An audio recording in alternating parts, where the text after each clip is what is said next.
Widow takes home a terrified stallion from an auction. What happens next is unthinkable. The gate of the trailer drops with a metallic groan, and for 3 full seconds, nothing moves. Then the stallion explodes backward into the light, hooves striking sparks off the ramp, a sound like thunder trapped inside a wooden box. Men scatter. A rope snaps taut and then whips free, useless, biting into the dirt. Somewhere in the crowd, a woman in a gray coat does not step back. She stands perfectly still while an animal twice her weight rears against the sky. And something in the way she watches him suggests this is not the first time in her life she has stood alone in front of something broken. If you have ever wondered what it costs a person to save something the whole world has already given up on, stay with this one until the very end, because the answer arrives in a place nobody expects, inside an old barn, under a rain that will not stop, and inside a stack of letters that were never meant to be read aloud to a horse.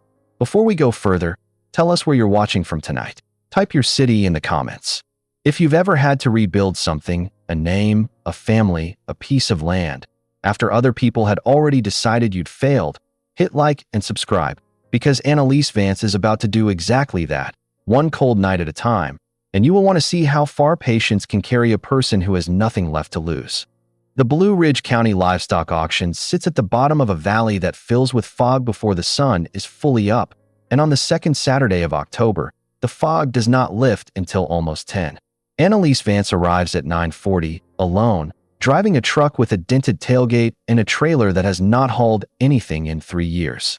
She parks at the far edge of the gravel lot, away from the trucks with fresh paint and dealer plates, and she sits behind the wheel for a full minute before she opens the door, the way a person sits before walking into a room where they know they are not wanted. She is 52 years old, gray threading through hair. She still pins back the way her mother taught her, and she moves through the world now with the careful economy of someone who has learned not to take up more space than necessary.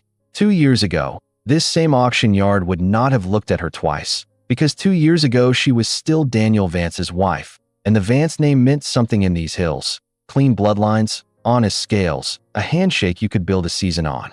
Now the handshake is gone. Daniel is gone. And the name that used to open gates now makes men lower their eyes and find something urgent to do with their hands. She does not go looking for judgment. She has had enough of it delivered to her doorstep, in casseroles that arrived with more pity than food, in phone calls that thinned out over the first winter and stopped altogether by the second. What she came for today is posted on a chalkboard near the auctioneer's platform. Third from the bottom, the entry nobody wants. A black Mustang stallion. Unbroken, temperament unknown, sold as is, no guarantee against injury to buyer. The horse is already in the holding pen when she walks the perimeter fence, and even from 30 yards she can see why the other buyers give that corner of the lot a wide, unspoken berth. He stands with his hindquarters pressed into the corner post, head high, nostrils working the air in short violent pulls, one eye rolled so far back that the white shows in a crescent. His coat is dull with dust and old sweat, ribs faintly visible beneath the black, a rope burn scarred pale across his chest. Every few seconds his whole body flinches at nothing. At a slammed gate 3 pins over, at a child's laugh, at the auctioneer's amplified voice cracking through the loudspeaker. A man in a canvas jacket leans against the rail nearby, talking loud enough for the people around him to hear. He says the horse put a ranch hand in the hospital in July. He says the county's already got a file on him. He says the smart money skips this lot entirely and lets the state handle what happens next, and he says it with the particular relish of a man who enjoys being the one who knows things other people don't. Anelise does not join the conversation. She stands with her forearms resting on the top rail, watching the stallion the way a person watches weather rolling in over a ridge, not with fear, but with the quiet calculation of someone deciding how much time they have before it arrives. The horse's eyes find her once, briefly, and something in the movement of his head is wrong in a way she cannot yet name. A small hitch, a tilt that favors one side. By the time his lot number is called, the bidding lasts 11 seconds. Nobody wants him. The auctioneer's voice slows, then stumbles, then simply stops, and in the silence that follows, Anelise raises 2 fingers, and the number that comes out of her mouth is the reserve minimum, the number set by the state, so the sale counts as a sale and not a giveaway. The auctioneer looks at her the way you'd look at someone volunteering for something dangerous on a stranger's behalf. He asks if she's sure. She says she's sure. Somewhere behind her, the man in the canvas jacket laughs under his breath, not unkindly exactly, but with the tone of a man watching someone about to learn a lesson the hard way. And he says loud enough to carry that the Vance widow always did have a thing for lost causes. Anelise does not turn around.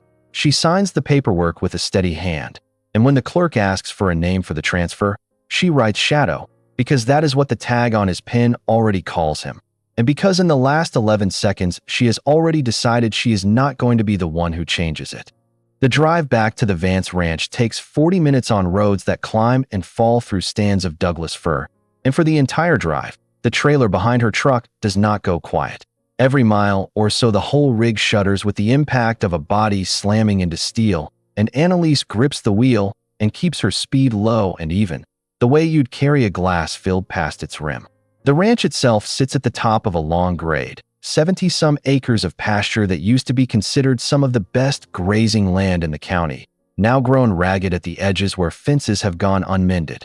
The house is modest, white paint gone the color of old bone, and behind it stands the barn, a structure nearly a century old, its beams hand-hewn, half its roof stripped down to bare rafters where Anelise has been slowly replacing shingles herself, one Saturday at a time, because she cannot afford to hire the work done and will not ask anyone in this county for a favor.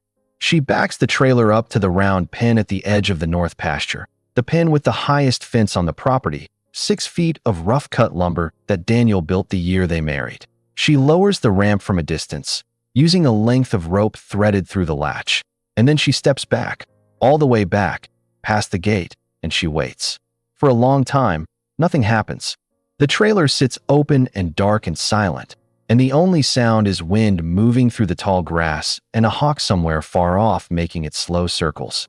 Then, so quietly it is almost missable, a black shape shifts inside the shadow of the trailer, and a hoof finds the ramp, and the stallion comes down into the pen the way a man might step off a ledge he isn't sure will hold him. Every muscle coiled, every sense pointed outward for the first sign of a trap. He circles the pen twice at a hard trot, testing the fence line, finding no gap, and then he stops in the far corner and stands with his head lowered just enough to watch her without seeming to. The way an animal watches something it has already decided it cannot trust. Anelise closes the outer gate. She does not go near the round pen.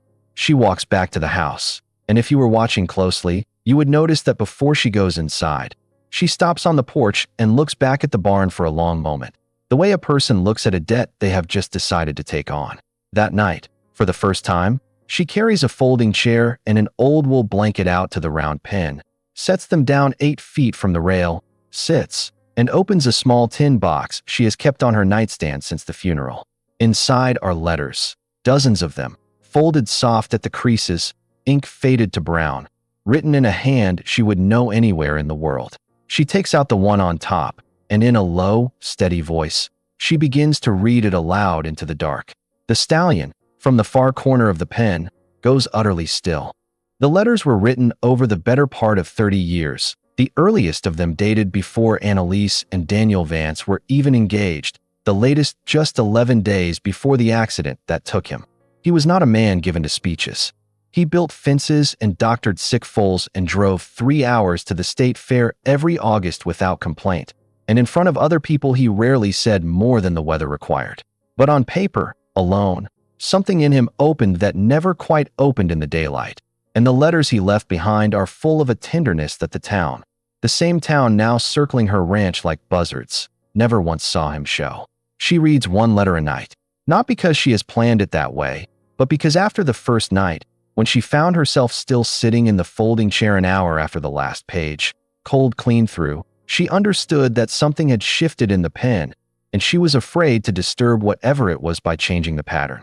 The stallion does not approach, not on the first night, not on the second, but by the third night, he has stopped pacing the fence line the moment she sits down, and by the fifth, he has begun to face her rather than stand with his hindquarters turned, ears swiveling toward the sound of her voice the way a man in a dark room turns toward the only source of light. The county does not give her the luxury of pretending this is a private matter for long. On the 9th day, A white truck with a county seal on the door comes up the long gravel drive, kicking dust that hangs in the still morning air long after the engine cuts. The man who steps out is tall, silver-templed, dressed in a pressed shirt that has never once seen barn work, and he carries a clipboard the way other men carry authority, as though it were simply an extension of the arm. Dr. Alistair Finch has been the county's livestock and sanitary inspector for 11 years, and before that, he ran a breeding operation 2 ridges over that once competed directly with the Vance name for every major contract in 3 counties. There is history between the families that predates Anelise's marriage into it, a rivalry that soured somewhere in the years before she arrived and never fully healed. And though Finch has never said an unkind word to her directly, there is something in the careful neutrality of his voice that has always felt, to her, like a held breath. He does not get past the gate before he sees the stallion. He stops walking. His clipboard lowers an inch, and for just a moment, so brief you would miss it if you blinked, something crosses his face that is not professional at all. It looks, if anything, like recognition. Then it is gone, replaced by the flat civility he wears like a second jacket, and he tells her, without much preamble, that a formal complaint was filed 3 days ago regarding an unregistered dangerous animal being harbored on the property, and that county code requires him to conduct an assessment. Anelise asks who filed it. Finch says that information is confidential, but his eyes drift, just once, toward the ridge road that leads down to the Holt place, and she does not need him to say the name out loud. He walks the fence line at a distance, clipboard in hand, watching the stallion the way a man watches a debt come due. The horse, sensing the stranger, has retreated to the far corner and stands with his head high, breath coming in short, hard pulls through flared nostrils, every line of his body drawn tight as wire. Finch writes for a long time without speaking. When he finally does, his voice carries the practiced calm of a man delivering news he has delivered before and does not enjoy delivering again. He tells her the animal presents clear signs of unpredictable aggression, consistent with the incident report from the auction facility. He tells her that under county ordinance, an animal deemed a public safety risk on a property without adequate containment and demonstrated control can be subject to seizure and humane destruction. And then he tells her, and this is the part that makes the wind seem to drop out of the whole valley, that she has 14 days to present the stallion, calm and controllable, before the rural commission or the county will exercise that authority. He does not look at her when he says it. He looks at the horse the entire time, and something in the set of his jaw suggests this is a sentence he has already written in his head more than once. Anelise asks him, quietly, whether 14 days is standard. Finch closes his clipboard. He says it is generous, under the circumstances. He gets back in his truck without another word, and as he pulls away down the gravel drive, the stallion in the round pen finally exhales, a long shuddering breath that moves through his whole body like something breaking loose, and he does not stop watching the empty road for a long, long time after the dust has settled. Word travels fast in a county this size, faster than weather, and by the following afternoon, Garrett Holt is standing at Anelise's front gate with 2 other men from the Breeders' Council, all 3 of them dressed like they've come from somewhere more important than her porch steps. Garrett's family has run cattle and quarter horses on the ridge above the Vance land for 4 generations, and in the 2 years since Daniel's death, he has made no secret of his interest in the Vance acreage, prime grazing land, a water right that's been in dispute since before Anelise was born, and 70 acres that would, if consolidated with his own, put him in a position to sell the whole parcel to a development group already circling the valley for a proposed resort corridor. He is careful with his words, the way men are careful when they've rehearsed a conversation on the drive over. He tells her the community only wants what's best for her. He tells her that after everything she's been through, nobody would blame her for finally letting go of a place that's clearly become too much to manage alone. He gestures, without quite gesturing, at the barn with its stripped roof, at the fences leaning at odd angles, at the general shape of a property in slow collapse. Anelise lets him finish. She has learned, in 2 years of widowhood, that men like Garrett Holt say more when you let them run out of things to say than when you interrupt them. When he is done, she asks him, in a voice with no heat in it at all, whether it was his phone call that brought Dr. Finch to her gate yesterday. Garrett's smile does not move, but something behind his eyes does. He says the county has procedures for a reason. He says a wild animal on an unsecured property is everyone's concern, not just hers. And then, as he turns to leave, he says, almost as an afterthought, almost kindly, that 14 days is not very long, and that if things don't work out, he'd be glad to make her a fair offer before the bank gets involved. The truck pulls away, and Anelise stands at the gate for a long time after it's gone, watching the dust settle over the road the way it settled after Finch's truck the day before. Two different men circling the same piece of ground for two different reasons that have, without either of them quite admitting it, become the same reason. That night, she carries her chair out to the pen later than usual, well past dark, the sky already threatening rain. The stallion is waiting in a way he has not waited before, not pressed into the corner, but standing closer to the rail than he has ever stood, head lowered, one ear turned toward the house the whole time she crosses the yard, as though he has learned the sound of her footsteps and begun, in some wordless animal calculus, to separate them from the sound of every other footstep that has ever approached this pen. She sits. She opens the tin box. The letter she draws out tonight is one Daniel wrote the spring after they lost their first full season to a barn fire that took 11 horses and very nearly took the whole operation with it. A letter about starting over, about how a person rebuilds a thing not by pretending the wound isn't there, but by working around it, patiently, one board at a time, until the wound becomes simply part of the structure and not the whole of it. She reads it slowly. Halfway through, the rain begins, not hard, just a fine cold mist that beads in her hair and darkens the shoulders of her coat. And she does not stop reading, and she does not move to shelter, and somewhere in the middle of the second page, for the first time in 9 nights, the stallion takes 3 slow steps toward the rail and stops there, rain running off his black coat in dark rivulets, watching her with an eye that no longer looks like it is measuring the distance to an exit. The rain does not let up for 4 straight days, turning the yard to soft mud and swelling the creek that cuts along the eastern fence line into something loud and brown and urgent.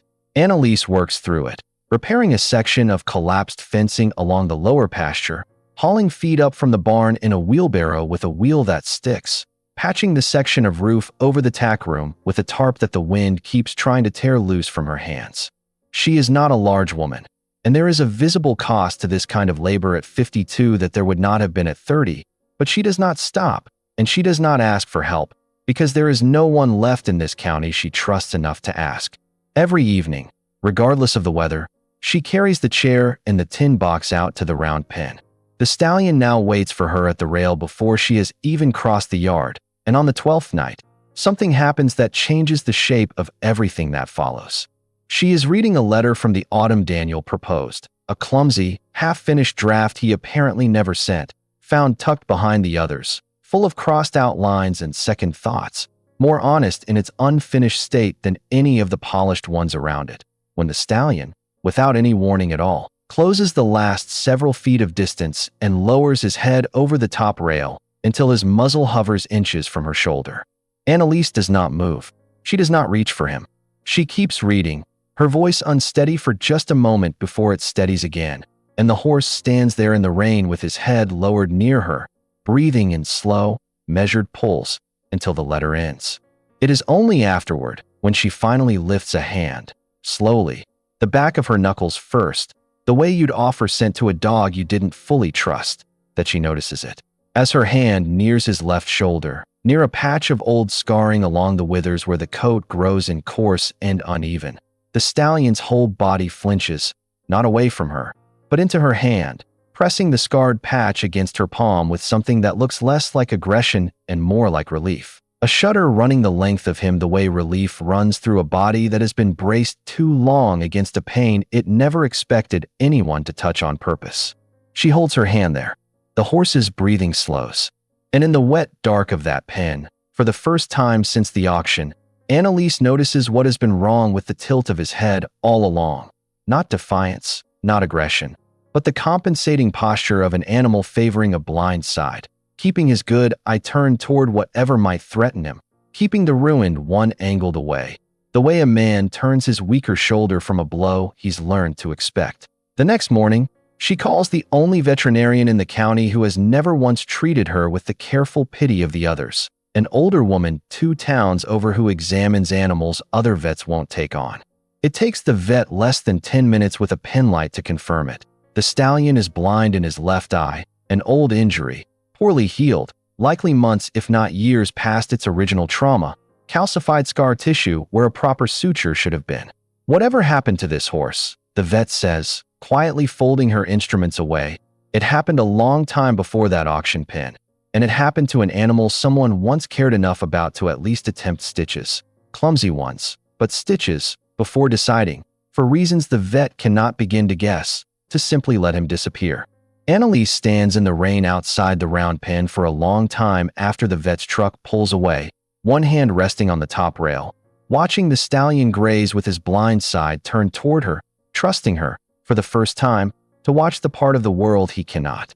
9 days remain before the commission hearing, and the discovery of the blindness changes nothing about the county's deadline and everything about the way Anelise begins to move through her work. She stops trying to gentle a dangerous animal and starts, instead, learning the specific geography of his fear, always approaching from his right, always speaking before she steps into his blind field, always keeping her movements slow and telegraphed on that ruined side the way you would move around someone recovering from a wound they haven't named yet.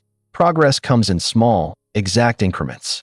On the 14th day since the auction, the same number, she notices, as the day she has left, she manages to slip a soft cotton lead rope around his neck for the first time, not to control him, simply to let the weight of it rest there while she reads, and he tolerates it with only a single hard flinch before settling. 2 nights later, she runs a curry brush along his neck and shoulder for the first time, working slow half circles over muscle gone stiff from months of tension, and somewhere in the middle of it his head drops low, lower than she has ever seen it, and his back leg cocks in the loose, hip-slung stance of an animal finally, fully at rest.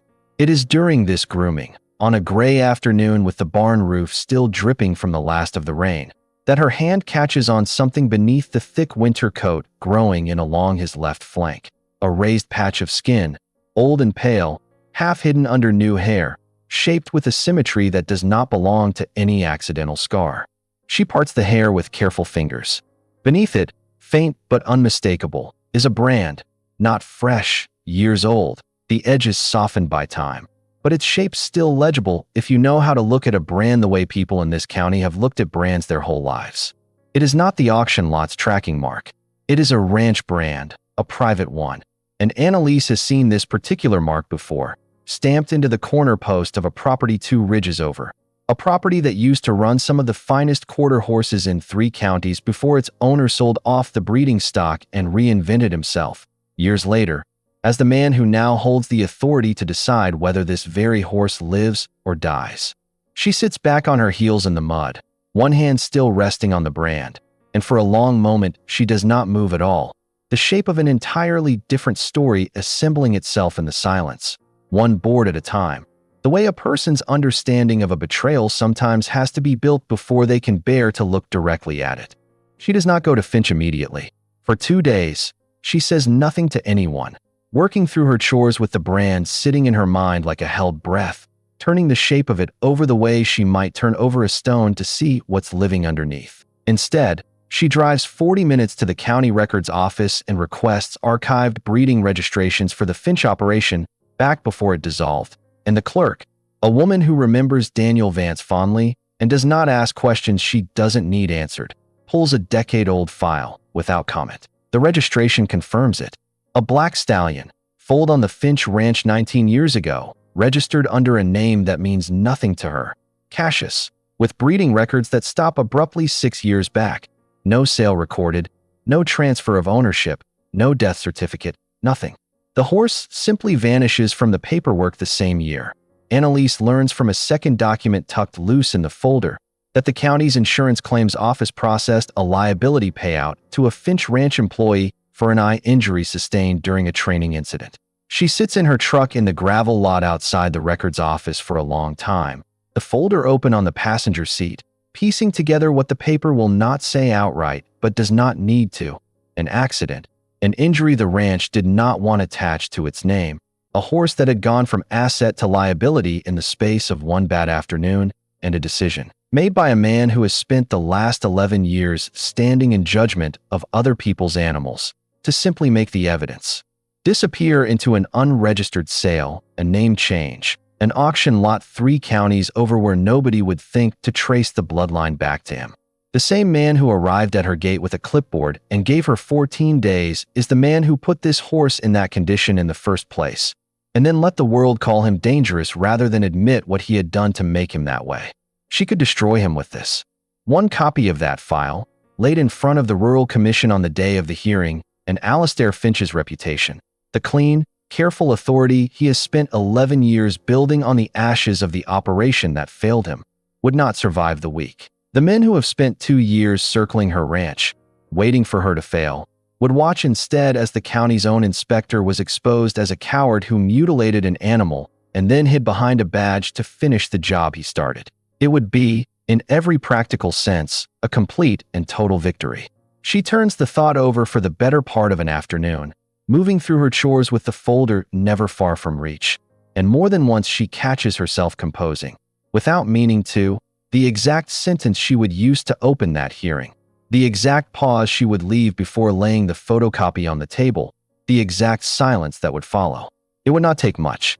A single line read aloud in front of the council that has spent 2 years treating her like a widow too fragile and too foolish to hold on to her own land would be enough to turn every one of those faces from pity to something closer to fear.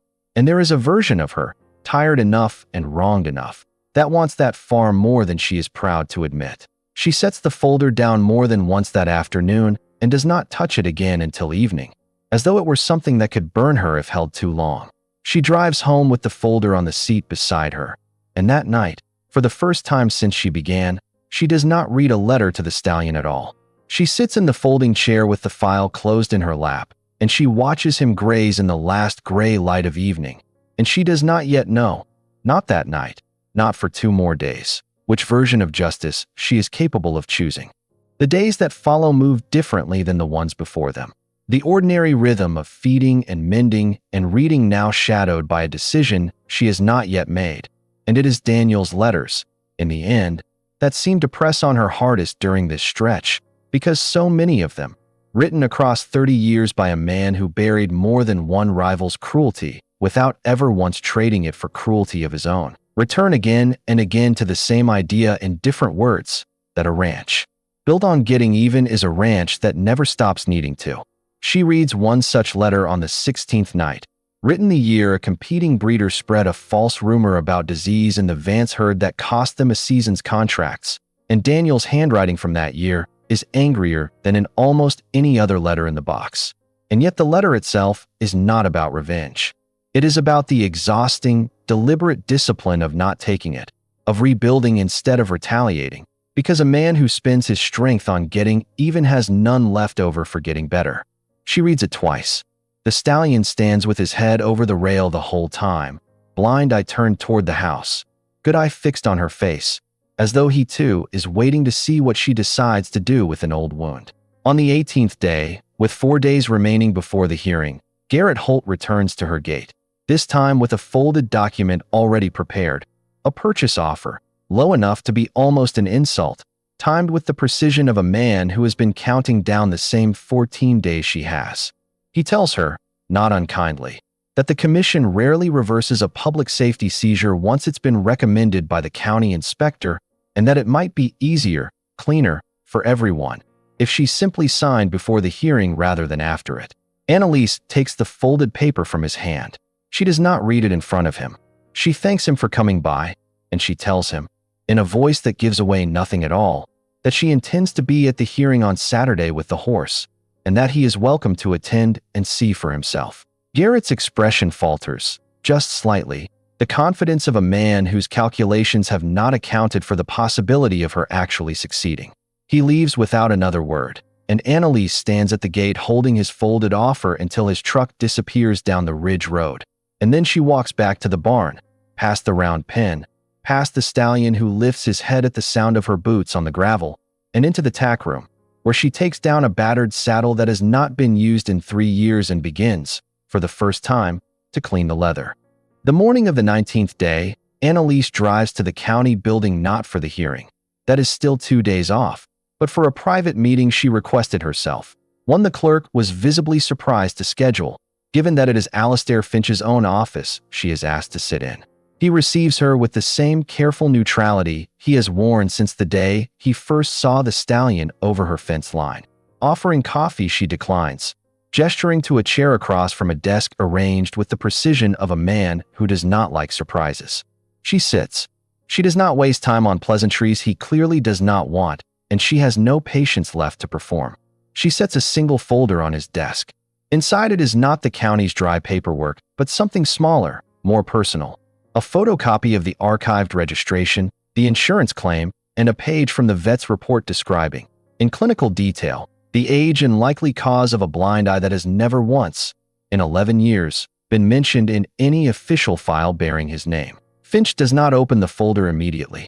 He looks at it the way a man looks at a door he has spent a long time making sure stays shut, and something passes across his face that Anelise has seen only once before.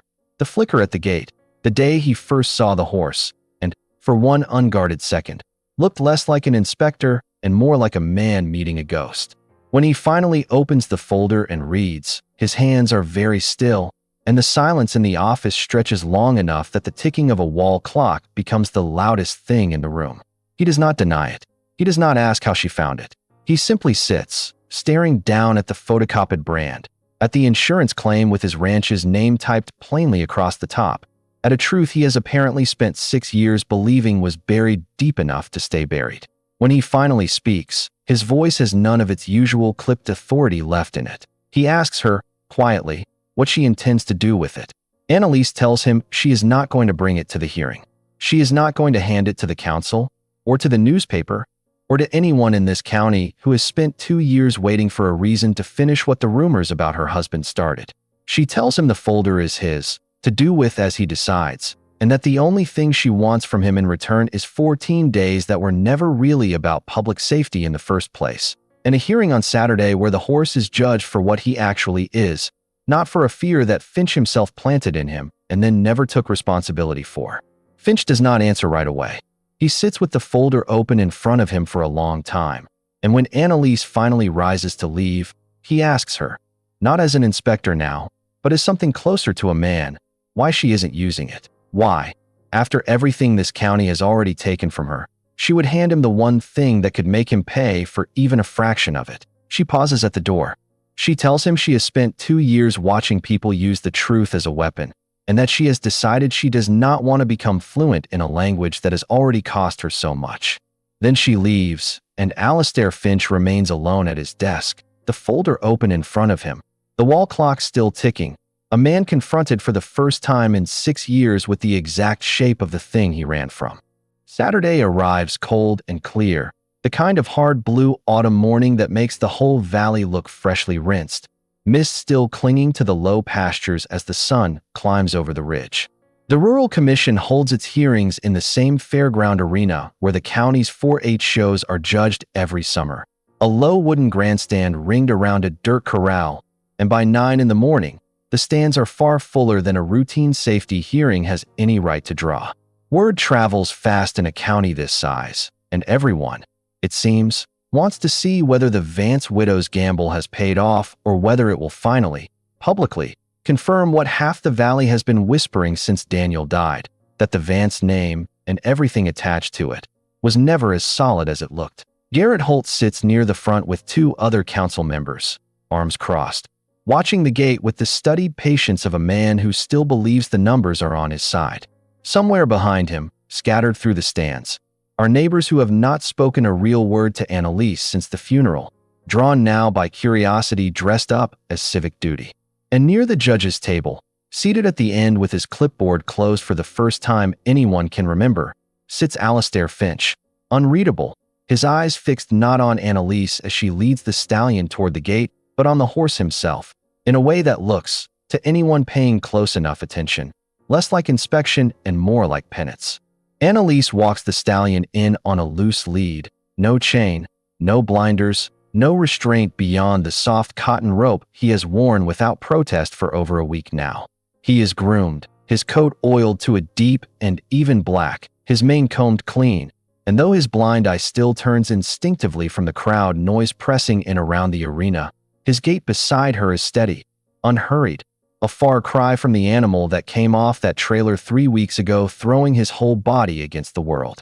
The commission chair, a heavy-set man with a voice built for outdoor auctions, reads the county's original complaint aloud for the record, the language blunt and damning, unpredictable, dangerous, unsuitable for continued private ownership, and a low murmur moves through the stands, the sound of a verdict people believe they already know. Then he calls for the demonstration and asks Anelise to show the commission what 14 days have accomplished. She leads the stallion to the center of the corral. She does not raise her voice. She does not tighten the lead. She simply stands beside him and, in full view of the grandstand, unclips the rope from his halter and lets it fall to the dirt, leaving him standing free in the middle of an arena packed with strangers, engines idling in the lot beyond the fence, dogs barking somewhere near the concession stand. Every possible reason for a traumatized animal to bolt gathered into one single, overwhelming moment. The stallion does not bolt. For 3 long seconds that feel considerably longer to everyone watching. He simply stands there, ears working, blind side turned instinctively toward the open gate behind him, good eye fixed on the one point in the entire arena that has, for 2.5 weeks, meant safety.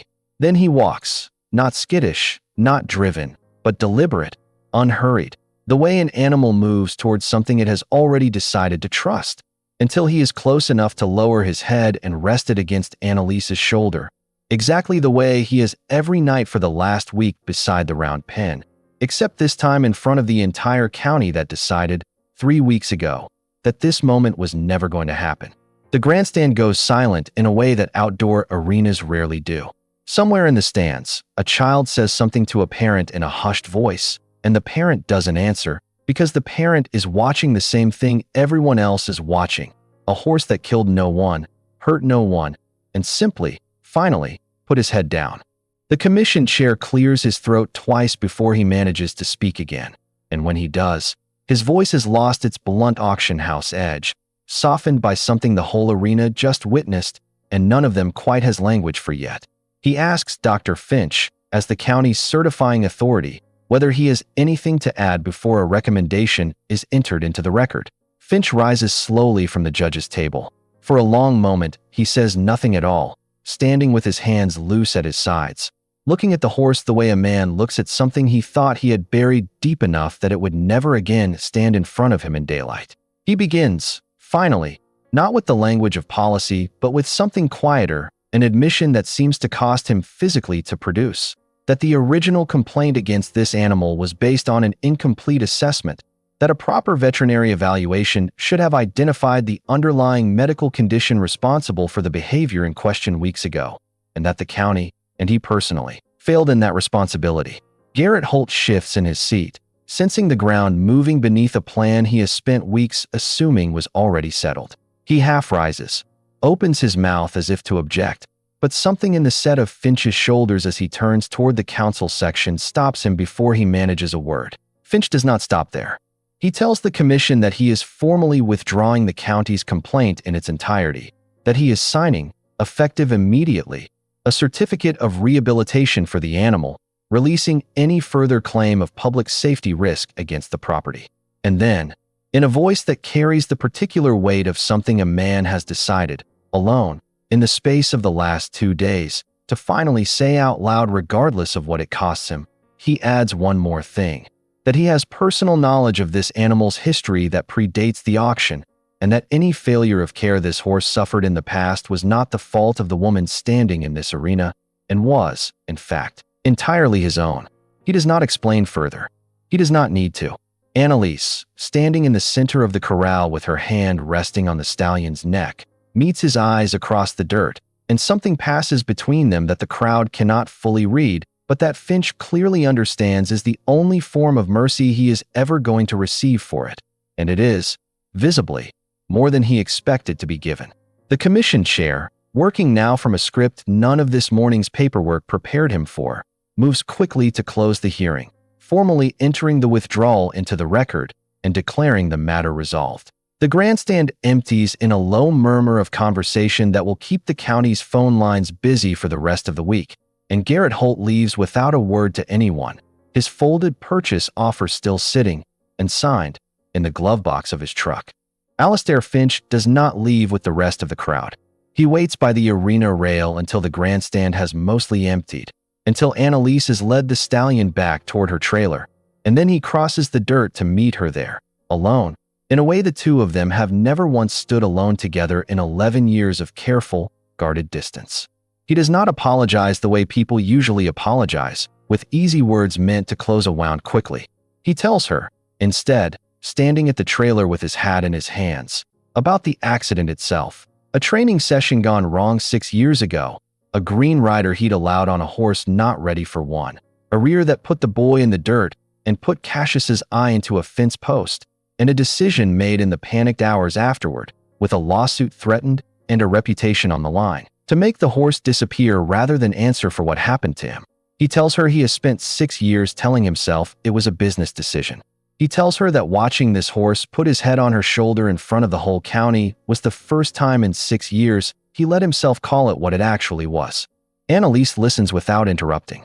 When he finishes, she does not offer him easy forgiveness, and she does not offer him further condemnation either. She tells him only that the horse doesn't know what he did. He only knows what she did every night for 3 weeks in the rain. And then she tells him that if he wants the debt between them settled, the way to settle it isn't with an apology to her at all. 3 days later, an anonymous wire transfer clears the account holding the Vance Ranch's outstanding property taxes and the second mortgage Daniel took out the year of the barn fire. The debt that has hung over Anelise for 2 years, the one detail Garrett Holt was counting on to force a sale eventually, regardless of what happened with the horse. The bank cannot say who authorized the transfer. Anelise does not ask. She already knows, and some knowledge, she has learned, is better carried quietly than spoken aloud. Winter comes early to the ridge that year, the first snow dusting the pastures by the second week of November, and by then the round pen has been retired in favor of the larger training paddock, where Anelise works the Stallion, Shadow, still, because some names earn the right to stay, through slow, patient sessions that build, week by week, toward a saddle he wears now without flinching, a bridle he accepts from her hand without hesitation, a bond built entirely without rope, burns, or raised voices, or any of the tools the auction yard assumed would be necessary to make him useful. She rides him for the first time on a gray morning in December, in the lower pasture, at a walk, no more than a slow circuit of the fence line, and it is not dramatic, not the kind of moment a lesser story might build toward. No rearing conquered, no dangerous test overcome in front of a cheering crowd. It is quiet. It is two creatures who have spent 3 months learning each other's blind sides, moving together across frost-hardened ground, and if there is triumph in it, it is the small, unglamorous triumph of two damaged things simply continuing, together, instead of alone. The barn roof gets finished before the snow sets in for good, the last of the shingles nailed down on a Sunday afternoon with the help, unexpectedly, of 2 ranch hands Alistair Finch sends over without being asked. Men who work the day in near silence and leave before Anelise can properly thank them, the way debts sometimes get paid when the person paying them can't yet stand to be thanked for it. Garrett Holt does not return to the gate again that winter. Word moves through the county, the way word always does, of what happened in that arena, of the folder that was never opened publicly, of the wire transfer no one can explain, and whatever calculations he was running on the Vance land quietly stop making sense once the debt that made her vulnerable simply ceases to exist. The council does not mention her name in its meetings again that season. It is not forgiveness, exactly, that settles over the ranch in the months that follow. It is something closer to being left alone, which, for Anelise, turns out to be enough. Late that winter, on a night with snow falling soft and steady past the porch light, Anelise sits by the wood stove with the tin box open on her lap, one letter left unread, the last one Daniel ever wrote her, dated 11 days before the accident, folded so many times over 2 years that its creases have gone soft as cloth. She has never been able to read this particular one all the way through. Tonight, for the first time, she does. It is not a long letter. It says, in the plain, unpolished way he always wrote when he meant something most, that whatever happens to a ranch's name, whatever the neighbors decide to believe, the only thing that was ever actually theirs to lose was each other, and that he trusts her, more than he has ever trusted anyone, to know the difference between what matters and what only looks like it does from the road. She folds the letter closed for the last time and sets the box on the table beside her, and through the window, she can see the shape of the stallion out in the paddock, black against the snow, standing calm beneath a sky gone quiet and white. And there is no dramatic music swelling in this moment, no easy resolution wrapping the last 2 years into something tidy. There is only a woman who rebuilt a barn one board at a time, and a horse who learned that a blind side doesn't have to be a wound forever, and a debt of cruelty that got answered. In the end, not with more cruelty, but with the one thing this whole county forgot how to offer anybody: patience, extended without conditions, until something broken finally believed it was safe enough to stop bracing for the next blow. Spring comes back to the ridge the way it always does, without asking permission, green pushing up through the last gray patches of snow along the fence lines. Anelise mended herself, board by board, through a winter that could have broken her, and instead, somehow, did not. The barn stands whole now, roof tight against the weather, and in the paddock beside it, a black stallion who was once marked for destruction grazes with his blind side turned trustingly toward the house, toward the woman who taught him, one rain-soaked letter at a time, that not every hand raised near him was raised to hurt. She still keeps the tin box on her nightstand, though she reads from it less often now, not because the letters mean less, but because somewhere in that barn, in that paddock, in the quiet, unhurried rhythm of a life rebuilt without anyone's permission, she has found a version of Daniel's voice that no longer needs paper to reach her. The county remembers this story the way counties remember most things, imperfectly, in fragments, softened at the edges by retelling. They remember the widow and the wild horse. Fewer of them remember, or care to say aloud, the part about the inspector who once looked away from something he could have fixed, and the woman who found the proof of it and chose, deliberately, not to use it as a weapon. But on the ranch itself, in the quiet hours before dawn when Anelise crosses the yard to feed, and the stallion lifts his head at the sound of her boots the way he has every morning for over a year now, that part of the story is the only part that ever really mattered.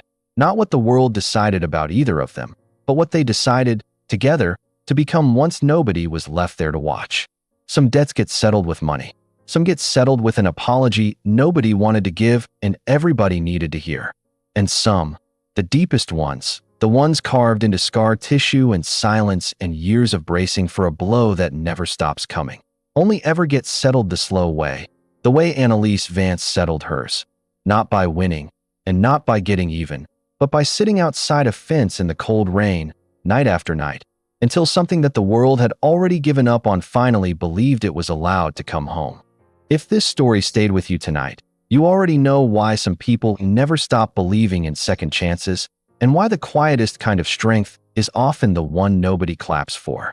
Tell us in the comments which moment hit you hardest, and if you've made it this far, hit subscribe, because there's another story like this one waiting for you next, and it starts the way the best ones always do, with someone the world already decided to give up on.